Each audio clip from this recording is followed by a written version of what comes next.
दृश्य काशी के घाट के पास एक विशाल वटवृक्ष की घनी छाया। दोपहर का शांत समय है।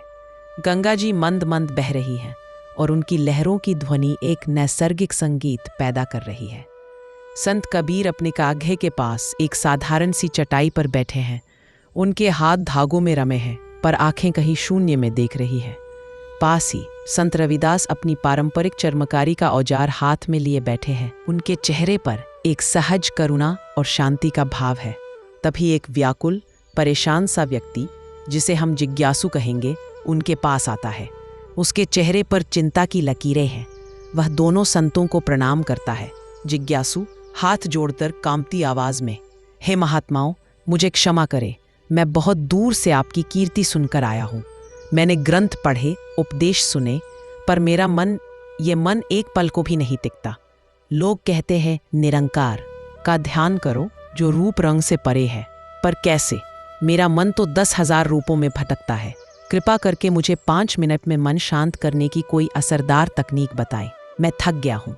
संत कबीर अपना काम रोककर उस व्यक्ति को तीक्ष्ण लेकिन प्रेमपूर्ण दृष्टि से देखते हैं। एक मौन फैलता है। संत कबीर एक हल्की मुस्कान के साथ, भाई, तुम ध्यान लगाना चाहते हो, इसीलिए मन भागता है। ध्यान लगाया नहीं जाता, ध्यान तो हो जाता है। तुम मन को पकड़ने की जितनी कोशिश करोगे, वो उतना ही फिसलेगा। ये मन एक चंचल बालक की तरह है। तुम उसे डांटोगे तो वह और उधम मचाएगा। उसे प्रेम से, समझ से शांत करना पड़ता है। अब संत रविदास अपनी कोमल और शांत आवाज में बोलते हैं। उनकी आवाज में मरहम जैसी शीतलता है। संत रविदास कहते हैं कि पहले ये समझो कि निरंकार क्या है। वह कोई दूर आकाश में बैठी हुई सत्ता नहीं है। वह तुम्हारी सांसों की लय में है, तुम्हारे हृदय की धड़कन में है। निराकार इस ब्रह्मांड का आधार है, ये शून्यता है। इसलिए मैं कहता हूँ, प्रभु जी, तुम चंदन हम पानी, जाकी अंग अंग बास समानी। संत कबीर। बात को आगे बढ़ाते हुए रविदास भाई ने खूब कहा, देखो, एक बर्तन में गंदा पानी है। तुम उसे शांत करना चाहते हो। अगर तुम पानी में हाथ डालकर गंदगी को नीचे बिठाने की कोशिश करोगे तो पानी और गंदा हो जाएगा, है कि नहीं? जिज्ञासु। जी बिल्कुल सत्य। संत कबीर। तो क्या करना होगा? बस उस बर्तन को बिना हिलाए डुलाए छोड़ दो। धीरे धीरे सारी गंदगी अपने आप नीचे बैठ जाएगी और ऊपर निर्मल जल प्रकट हो जाएगा। तुम्हारा मन वही गंदा पानी है और विचार वही गंदगी है। तुम विचारों से लड़ते हो, उन्हें दबाते हो, इसीलिए मन और अशांत हो जाता है। जिज्ञासु बोला, तो क्या करूं मैं? बस बैठा रहूं? संत रविदास। हाँ, बस होना है, कुछ करना नहीं है। और यही 5 मिनट की सबसे असरदार तकनीक है। इसे समझो। शास्त्र इसे ही साक्षी भाव कहते हैं। तुम मन नहीं हो, तुम मन को देखने वाले हो। संत कबीर अब व्यावहारिक विधि बताते हुए, सुनो 5 मिनट का सूत्र, कन से ही करना। पहली बात, किसी शांत जगह पर आराम से बैठ जाओ। जैसे भी सुख मिले वैसे बैठो, कोई जबरदस्ती नहीं। रीढ़ सीधी रहे तो अच्छा, ताकि ऊर्जा का प्रवाह बना रहे। दूसरी बात, आंखें कोमलता से बंद कर लो, जैसे कोई सो रहा हो। चेहरे पर कोई तनाव नहीं। तीसरी और सबसे जरूरी बात, अब बस अपनी आती और जाती हुई सांस को देखो। महसूस करो, सांस अंदर आ रही है, सांस बाहर जा रही है। यह सांस ही वो धागा है जो तुम्हें उस निरंकार से जोड़ता है। ये ना हिंदू है, ना मुसलमान, ना स्त्री, ना पुरुष। ये बस है। यही तो निरंकार का सबसे करीबी अनुभव है। चौथी बात, अब तुम्हारे मन में विचार आएंगे, आने दो, उन्हें रोको मत। वो तुम्हारे मेहमान हैं। कोई विचार आए कि बाजार से सब्जी लानी है, तो उसे देखो और जाने दो। कोई चिंता आए, उसे भी देखो और जाने दो। उनसे लड़ो मत, उनसे बात मत करो। बस ऐसे देखो जैसे आकाश में बादल आते हैं और चले जाते हैं। तुम तो आकाश हो, तुम बादल नहीं हो। 5वीं बात, जब भी लगे कि मन किसी विचार में उलझ गया है, तो धीरे से, बिना किसी झुंझलाहट के, अपना ध्यान वापस अपनी सांस पर ले आओ। 1000 बार भटके, 1000 बार वापस ले आओ। यही साधना है। जिज्ञासु मंत्रमुग्ध होकर सुन रहा है। उसकी आंखों में एक नई चमक आ रही है। संत रविदास। कबीर की बात में प्रेम का अमृत घोलते हुए। और जब तुम ये कर रहे हो तो भीतर एक भाव रखो, समर्पण का। यह भाव कि हे निरंकार प्रभु, यह मन भी तेरा, ये विचार भी तेरे, यह सांस भी तेरी। मैं कौन होता हूँ इनसे लड़ने वाला? मैं तो बस तेरा ही दिया हुआ यह खेल देख रहा हूँ। यह भाव लाते ही तुम्हारी मैं की पकड़ ढीली हो जाएगी, और जहाँ मैं नहीं वही शांति है, वही निरंकार है। तुम पाओगे कि 5 मिनट में ही तुम्हारे भीतर एक गहरी शांति उतरने लगी है। जिज्ञासु, जिसके चेहरे पर अब शांति और कृतज्ञता का भाव है, दोनों संतों को प्रणाम करके जाने के लिए मुड़ता ही है कि संत कबीर की गंभीर आवाज उसे रोक लेती है। संत कबीर, रुको पथिक, बात अभी पूरी नहीं हुई है। जिज्ञासु आश्चर्य से मुड़ता है। उसके चेहरे पर प्रश्न है। जिज्ञासु, प्रभु, आपने तो मेरे जीवन की सबसे बड़ी उलझन सुलझा दी। मन को शांत करने का, निरंकार को सांसों में अनुभव करने का मार्ग दिखा दिया। अब और क्या शेष है? संत कबीर, एक रहस्यमयी मुस्कान के साथ, हमने तो केवल आंगन साफ करना सिखाया है, ताकि तुम उसमें बिना ठोकर खाए चल सको। अभी तो उस साफ आंगन में जो विराट शून्य पसरा है, उसमें उतरना बाकी है। वह ध्यान की अंतिम अवस्था है। जब तुम सांसों के अभ्यास में थोड़े परिपक्व हो जाओ, जब मन का कोलाहल थम जाए, तब असली ध्यान घटित होता है, शून्य का ध्यान। जिज्ञासु, उलझन और उत्सुकता से, शून्य का ध्यान? प्रभु, शून्य तो खालीपन है, अभाव है, उसका ध्यान कैसे? संत रविदास अपनी शांत प्रेमपूर्ण वाणी में हस्तक्षेप करते हैं। संत रविदास, वत्स, संसार जिसे शून्य कहता है, ज्ञानी उसे ही पूर्ण कहते हैं। क्या यह आकाश तुम्हें शून्य नहीं लगता? पर इसी शून्य में तो करोड़ों तारे, सूरज, चांद और पूरी सृष्टि समाई हुई है। यह शून्य खाली नहीं है, यह संभावनाओं का गर्भ है। यह निराकार का सबसे शुद्ध, सबसे विराट स्वरूप है। घट घट में वह साईं रमता, कटुक वचन मत बोल रे, सब में साहिब एक ही है, तू आपा तो खोल रे।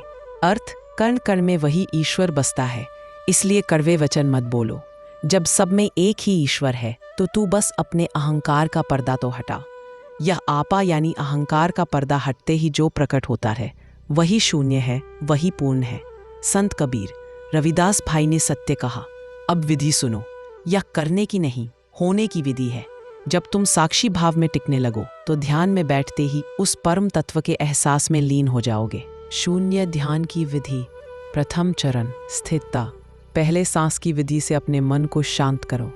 शरीर को स्थिर और शिथिल छोड़ दो। जब विचार लगभग थम जाएं और चित्त में एक ठहराव आ जाए, तब दूसरे चरण में प्रवेश करो। द्वितीय चरण, चेतना का विस्तार। अब अपनी आंखें कोमलता से बंद रखो और अपनी चेतना को, जागरूकता को शरीर की सीमाओं से बाहर फैलाना शुरू करो।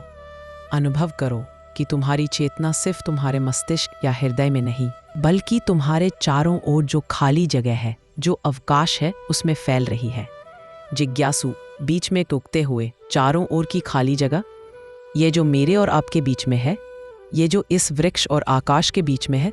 संत कबीर, हाँ, वही तो है निरंकार। निराकार मतलब जिसका कोई आकार न हो। ये जो स्पेस या अवकाश है, क्या इसका कोई आकार है, कोई रंग है, कोई रूप है? नहीं, ये निराकार है और यही सब आकारों को धारण करता है। ये घड़े के भीतर भी है और बाहर भी। अब अपनी चेतना को इस निराकार आकाश में घुल जाने दो। कल्पना करो कि तुम पानी की एक बूंद हो और तुम्हारे चारों ओर अनंत महासागर है। बस उस महासागर में विलीन हो जाओ। तृतीय चरण, अस्तित्व का विसर्जन। जब तुम अपनी चेतना को बाहर के शून्य में फैलाओगे, तो एक अद्भुत घटना घटेगी। तुम्हें महसूस होगा कि जो शून्य बाहर है, वही तुम्हारे भीतर भी है। शरीर के अंग अंग के बीच में, कोशिकाओं के बीच में भी वही अवकाश है। बाहर का आकाश और भीतर का आकाश एक ही है। इस अनुभव के गहन होते ही तुम्हारा मैं का भाव, तुम्हारे छोटे से अस्तित्व का बोध पिघलने लगेगा। यह मैं ही तो सारी पीड़ा की जड़ है, इसे मिटाना है, पर जबरदस्ती नहीं, सहजता से। जैसे शक्कर पानी में घुल जाती है, वैसे ही अपने मैं को इस विराट शून्य में घुल जाने दो। हेरत हेरत हे सखी, राहया कबीर हेराई, बूंद समानी समंद में, सो कत हेरी जाए।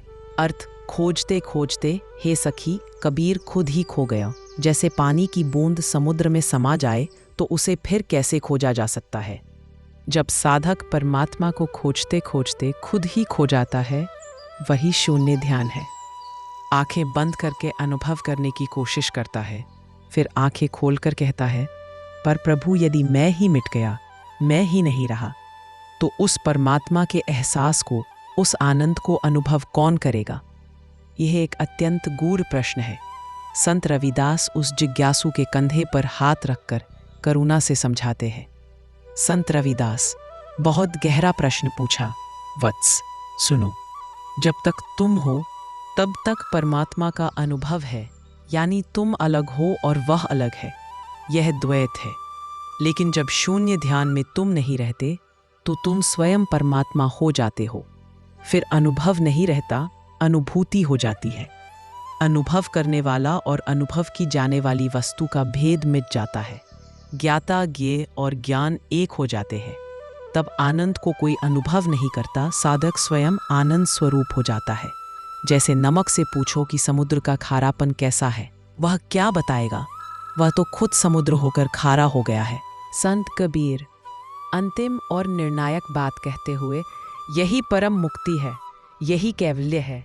सांसों का ध्यान उस नाव की तरह है जो तुम्हें नदी के इस पार से उस पार ले जाती है। पर जब तुम पार पहुंच गए तो नाव को सिर पर उठाकर तो नहीं घूमते, उसे वही छोड़ देते हो। साक्षी भाव और श्वास का ध्यान वह नाव है। शून्य में विलीन हो जाना ही उस पार पहुंचना है। अब जाओ, पहले आंगन को साफ करो। जब आंगन पूरी तरह साफ और शांत हो जाए तो इस शून्य में छलांग लगा देना। कोई भय नहीं, क्योंकि तुम जिसमें छलांग लगा रहे हो, तुम स्वयं वही हो। फिर संत कबीर अंतिम बात करते हुए कहते हैं, धीरे धीरे रे मना, धीरे सब कुछ होए। माली सींचे 100 घड़ा, ऋतु आए फल होए। अर्थ, हे मन, धीरज रख, हर काम धीरे धीरे ही होता है। माली चाहे एक दिन में 100 घड़े पानी डाल दे, पर फल तो ऋतु आने पर ही लगेगा। इसलिए अधीर मत होना, रोज इसका अभ्यास करो। शांति अपने आप तुम्हारे जीवन में उतर आएगी। जिज्ञासु की आंखों से अविरल अश्रुधारा बह निकलती है। यह दुख के नहीं, परम ज्ञान के, कृतज्ञता के आंसू हैं। वह कोई शब्द नहीं बोल पाता, बस दोनों संतों के चरणों में मौन नतमस्तक हो जाता है और धीरे धीरे वापस चला जाता है। कबीर और रविदास एक दूसरे को देखकर मुस्कुराते हैं और गंगा की लहरों का संगीत फिर से वातावरण में गूंजने लगता है।